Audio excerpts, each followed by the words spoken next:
G'day, I'm Chad from the Beekeeper's Daughters, Bees for Our Next Generation. In this clip I want to take you through the basics of a beehive and what it consists of. We've got a beehive here that we can take apart. There's no bees inside, so we're able to have a good safe look and see what's inside it. Most of you would have seen beehives from the outside, driven past them or seen them in paddocks or fields. They're recognisable things, but what actually goes on inside, what are they made up of, and what do the different bits do? So essentially a beehive is a series of stacked boxes. So it's a modular system, and it can grow and it can shrink depending on the time of year and what the beehive is doing. So for example, right now it's winter, it's cold, the bees aren't foraging for food, and they're not making honey. So they're clustering to keep warm at the bottom of the hive, and the hive is going to be small as a result. In the height of summer, when they're collecting nectar, they're making honey, they might have a big colony, they might have lots of honey stores, and therefore the beehive could potentially be quite large. And that same beehive will then shrink down again when it hits spring. Now beehives, most modern beehives that you're used to seeing, and this one here, are basically Langstroth hives. So they were based around the concept from a really clever guy called Langstroth in the 1800s, and he developed a very clever concept called the bee space, and that consists of a very specific measurement, 6 to 9 mils, where the bees won't close it up and they will allow that space for travelling through, and they won't fill it with wax or propolis.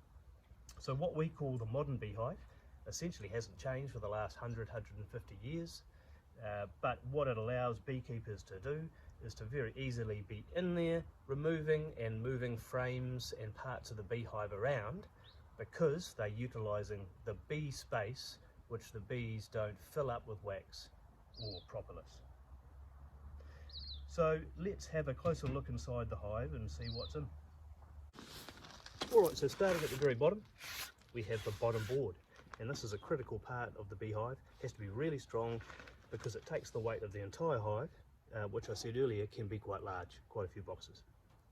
And the base, or the bottom board, also forms the entrance of the hive, which you'll see in a moment when I put the first box in. You'll see that a gap is created where bees can come in and exit the hive. But next, we have the brood box. This is the heart of the hive. This is where the queen sits. She's able to lay her eggs in the brood box, and the nursing bees look after those eggs, feed them, and the colony grows in here. A smaller to medium-sized colony might have 1 brood box. A larger colony might have 2 brood boxes where the queen's able to lay her eggs in 2 boxes. And essentially these boxes are timber with open bottom, open top, so that the bees can go vertically through the whole hive, bottom to top, top to bottom. Okay, so within the brood box we have frames, and these frames are drawn out with wax by the bees, by the worker bees, and creating cells where they can lay eggs, they can store food, they can put their honey, and so the frames are essentially where everything happens. And they can be wood, like this, or they can be plastic, like this. Both have their pros and cons.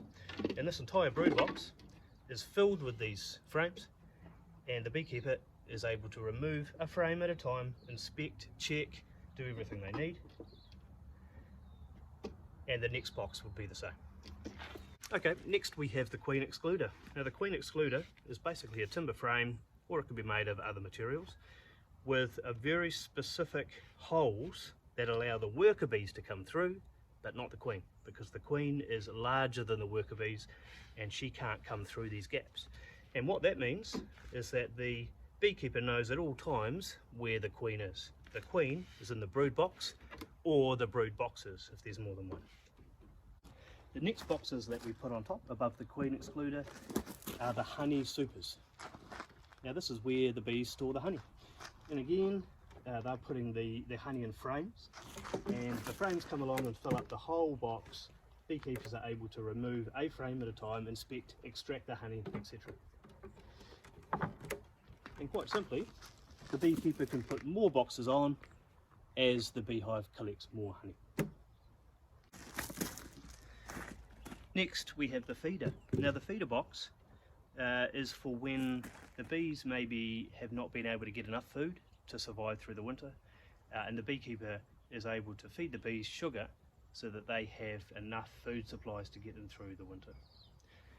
That sugar sits in this bath here. The bees can come up through the bottom and safely eat the sugar without drowning. They will then bring that sugar down through the hive and store it in the hive for winter.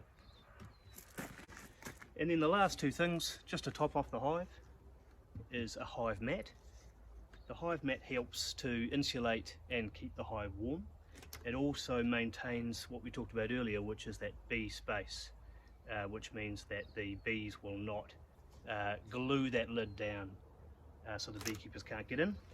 And then on the very top is the waterproof hive cover and lid. And that just allows the beehive to be waterproof, weatherproof for all seasons. So that's some of the basics of the main components that make up a typical beehive. So next time you're driving by a paddock and you see a beehive or two, perhaps you can now identify the components of a beehive and what's inside them.